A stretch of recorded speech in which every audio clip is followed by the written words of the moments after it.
My 13 months of alcohol abuse started on May 19th, 2018. I started out drinking just for fun, and then I turned into a selfish, lying, sex-driven, unhappy person. My drinking started to become a problem at the beginning of September of that year. I was beginning to meet more women at the bar. Many were single mothers. I began telling a lie over and over again for the remainder of my drinking days to gain favor and to get single mothers into bed. I was close with a family that lived in California who I worked with on a short film when they lived in Lakewood, Washington. We had spent a good bit of time together at their family gatherings. I'd also lived with them for 2 months, went to Disneyland and Catalina Island with them, and had attended a birthday party for one of the kids the month prior.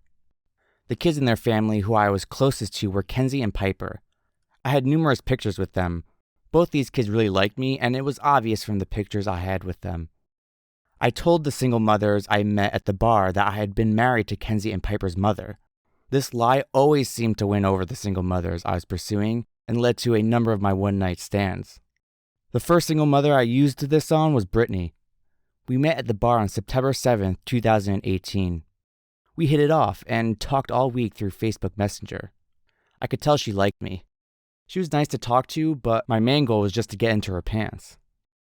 On September 15th, 2018, an associate of mine gave me the news that our short film Midnight Death would be screening in Tampa, Florida the following month.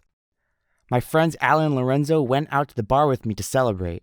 I was on the prowl to get laid. I found a drunk 43-year-old grandma, and one thing led to another, and we were making out. The fact that a ton of people saw us made it that much better for me. Unfortunately, Brittany saw it go down too and was pissed and hurt. I didn't care though. I just wanted to hook up with as many women as possible. I began yelling, "I just made out with the hottest grandma!"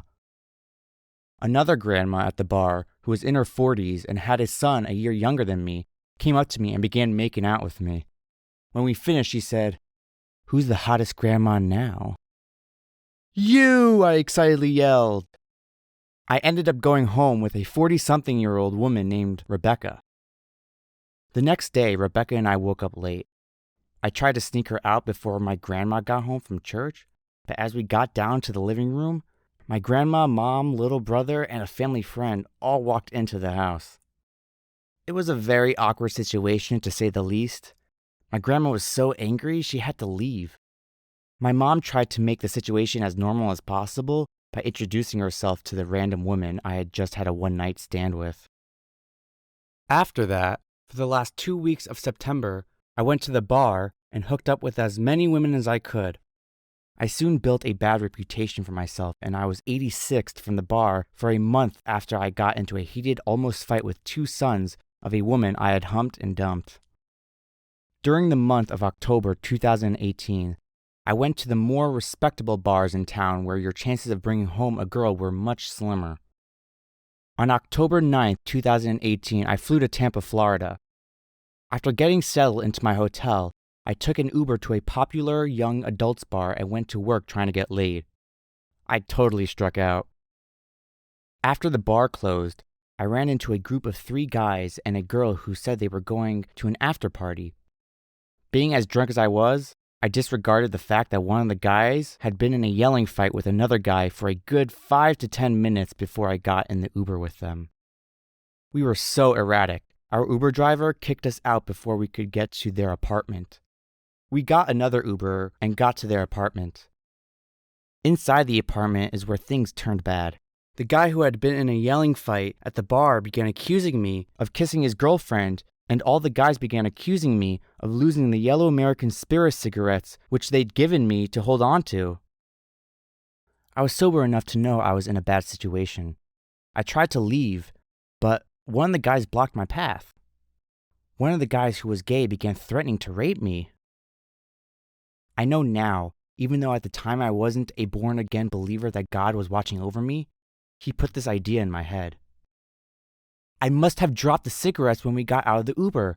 I can go down there and bring them right back to you, I said. They all relaxed and let me go get the cigarettes. As soon as I got outside, I frantically began trying to get an Uber. but my Wi-Fi wasn't working. I ran around the apartment complex, but I couldn't find my way out.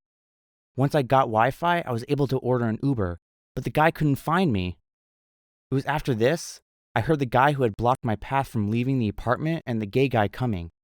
I hid in a bush and heard them say they were going to kill me once they found me. When the coast was clear, I found a more out in the open place to order an Uber. This time the guy found me. The relief and realization I dodged a bullet hit me once we were on the highway. I told the Uber driver my story and he agreed. I was lucky.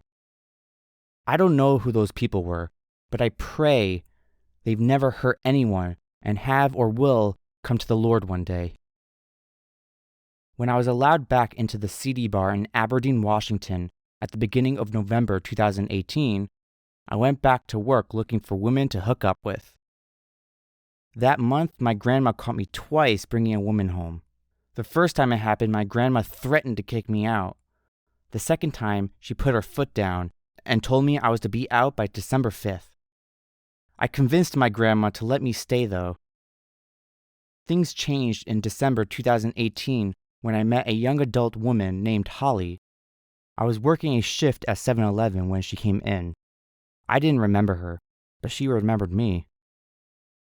Remember that time you invited me out to the bar? Oh, I drew it out and pretended to remember. Oh, now you remember. Yeah, I was probably trying to hit on you. Probably. It wouldn't be the first time and it won't be the last. It won't be the last time I try to hit on you? Probably not.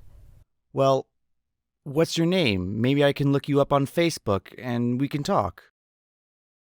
We set up a date for the following week. My friend Lorenzo and his girlfriend gave us a ride home after, and it was in the back seat on the ride home that I went in for the kiss, and she kissed me back. That's all you're getting until we hang out again. Up until that point, I never not once in my life had a successful date. I sure as heck had never gotten a second one.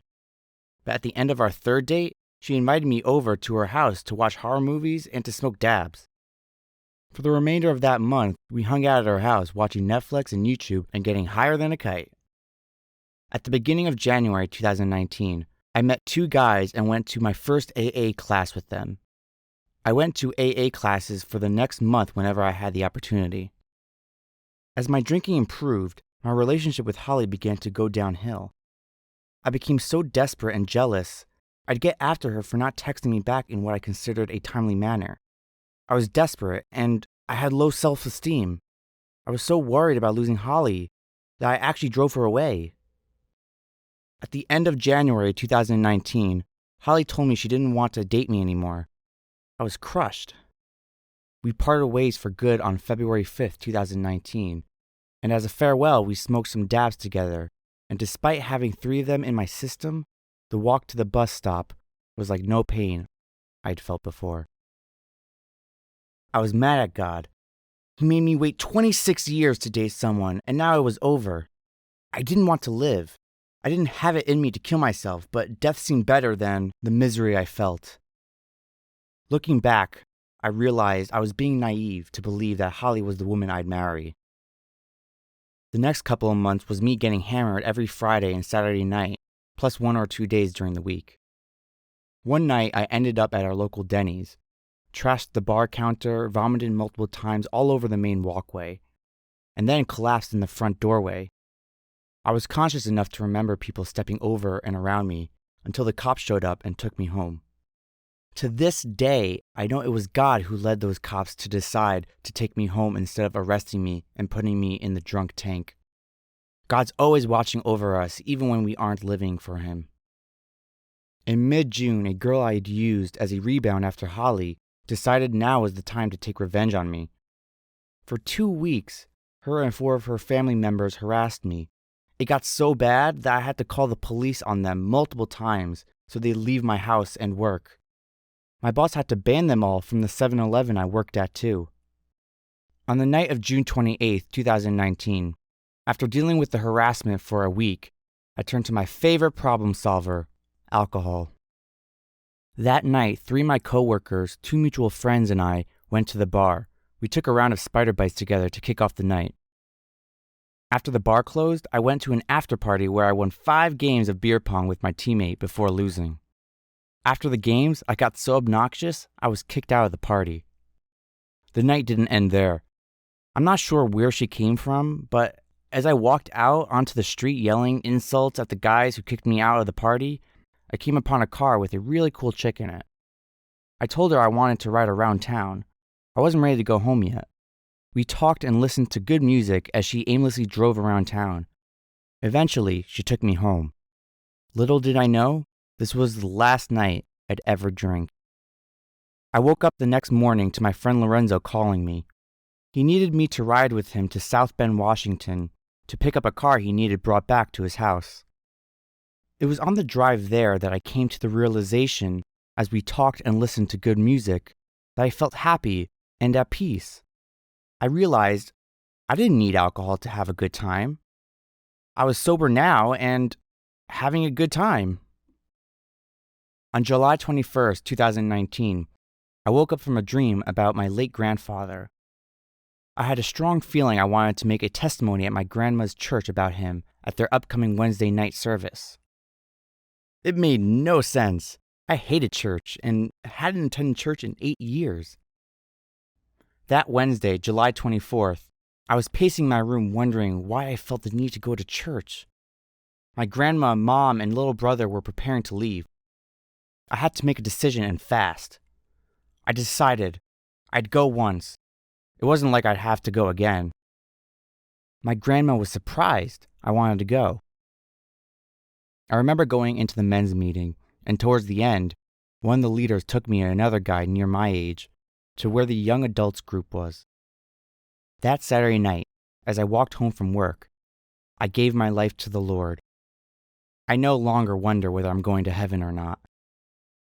The next day at church, I shared my testimony about my sobriety and thanked my grandma for always praying for me. I'll never forget the happy tears I saw in her eyes. This past March, my grandma revealed to me that after the service, she went home and wept. She was so relieved that I was finally saved. Those nights she'd be woken up by me coming drunkenly into the house, or waking up in the morning to me passed out in the living room because I was too drunk to go up the stairs to my room, were over. Although I was born again and in the church now, I still had too much focus on girls. One Sunday, I heard God say, "Stop focusing on girls. Focus on me." I chose to do it God's way. On September 29th, 2019, after the service ended, I spotted a young adult woman, Chloe, to my left. I'd never talked to Chloe before and decided to be friendly and introduced myself. It didn't take a whole lot of talking before we exchanged numbers and friended each other on Facebook. We set up a hangout the following Tuesday and had Taco Bell and swung on the swings at a local park. After a few hangouts, it seemed like she liked hanging out with me. Even though I had no intention of dating her at that point, I figured I'd hang out with her. Since being sober, I didn't hang out with many people, and she was a church girl, so she was good company for the life I wanted to pursue. Things began to slowly blossom. One of her early texts that I'll never forget is when she texted me, "I bet your mom and grandma would be pretty happy if you were dating me." The first time I actually considered her a possible dating option was one evening when she brought me homemade taco fixings, cornbread, and 2 orange sherbet cheesecake cupcakes. It ain't no lie, a way to a man's heart is through his stomach.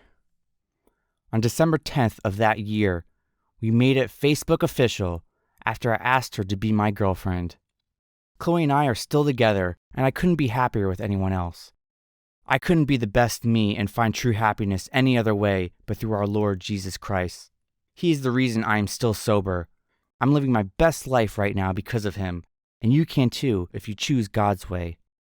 Thank you so much for listening, and have a blessed life.